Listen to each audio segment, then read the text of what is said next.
Кыргыз-тажик чек арасында жыл башынан бери экинчи рет ок атуу менен коштолгон окуя катталды. Тажик чек арачылары 10 мартта мурда колдонулуп келген жүрүү багытын өзгөртүп, талаштуу аймакка чыгышкан. Кыргыз чек арачыларынын эскертүүсүнө баш ийбей ок атышты. 11 март күнү да Ош-Баткен-Исфана жолунун эки таш жерлигинде кыргыз автоунааларын ташпаранга алышкан. Натыйжада 20 мүнөткө созулган ок атышуу орун алган. Облус башчысы сүйлөшүүлөр бүтмөйүнчө аталган аймакта түнкүсүн каттабай турууну эскертти. Азыр бир коркуп, бир кандайдыр бир жерге барып же барбай коюштун деп мен айта албаймын. Бүгүнкү күндүзгү мен айтып кетер элем, түнкүсү ушул Исфана Баткен жолунда, ушул Баткен областынын элдерине айтайын, мындай барылбай турсун. Себеби дегенде биз ошол жерде эки таш тараптан таш ыргытуулар болуп кетип жатат. Ошондон ошол маселени биз эртеге 12 мартта жолугушууда биз ошол жердин тагдырын чечишибиз керек. Эки таш жерлиги мурдатан эле чек ара чыр-чатактары катталган учурда кооптуу аймак катары белгилүү. Айрыкча чек арага чектеш айылдардын тургундарын коопсуз жайга көчүрүп чыгууда тоскоолдуктар болуп келет.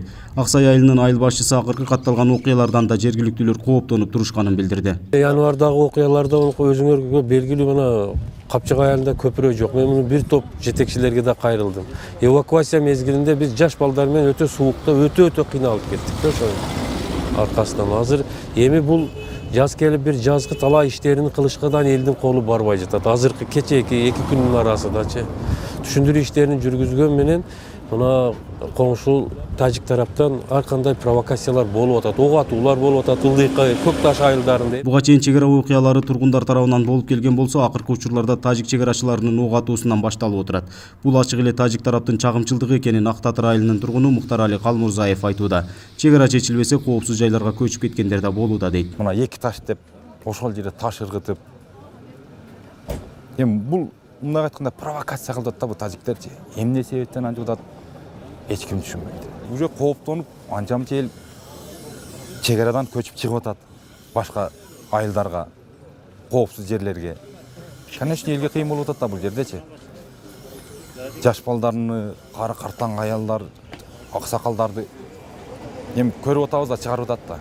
Эми көп эмес анча-мынчасы алиги корккондоручу.